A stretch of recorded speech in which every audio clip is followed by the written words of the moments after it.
가족 회사 자금 횡령과 의경아들의 보직 특혜 의혹 등이 제기된 우병우 전 청와대 민정수석 비서관이 검찰에 출석했습니다.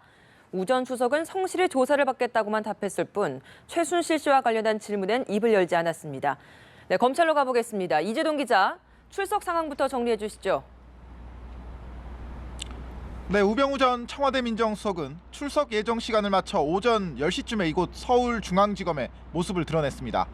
민정수석 자리에서 물러난 지 일주일 만에 검찰에 출석한 우 전 수석의 표정은 몹시 굳어 있었습니다. 자신을 둘러싼 의혹에 대한 질문에 일단 검찰에서 물어보는 대로 성실히 조사를 받겠다고는 입을 열었지만 재산 축소 의혹이나 진경준 전 검사장의 부실 인사 검증 의혹, 거기다 최순실 씨와의 관련성을 묻는 질문에 굳게 입을 닫은 채 청사 안으로 걸음을 옮겼습니다. 검찰은 오늘 우 전 수석을 상대로 가족회사 정강의 회사 돈을 개인적으로 사용했는지, 의경으로 복무 중인 아들이 운전병 보직을 받는데 영향력을 행사했는지 등을 확인할 방침입니다. 이 밖에 허위재산 신고로 공직자 윤리법을 위반했다는 논란 등 모든 의혹에 관해 조사할 예정인데요.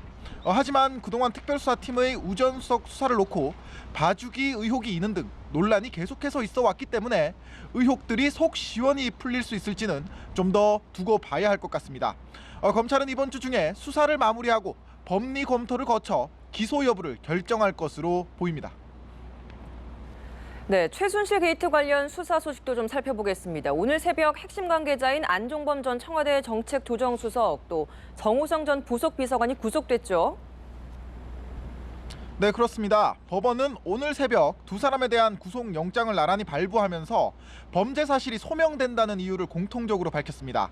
그동안 안종범 전 정책조정수석은 대기업이 자발적으로 미르 K스포츠재단의 기금을 낸 것이지 강제 모금을 하지는 않았다며 혐의를 부인해온 것으로 알려졌습니다.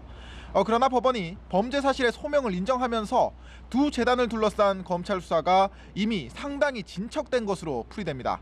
거기다 청와대 문건을 최순실 씨에게 건넨 혐의를 받는 정호성 전 비서관이 구속되면서 청와대 문건 유출의 실체를 규명하려는 검찰 수사는 한층 탄력이 붙게 됐습니다.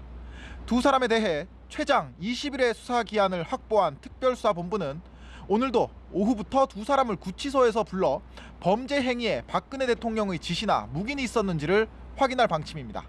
서울중앙지검에서 연합뉴스TV 이재동입니다.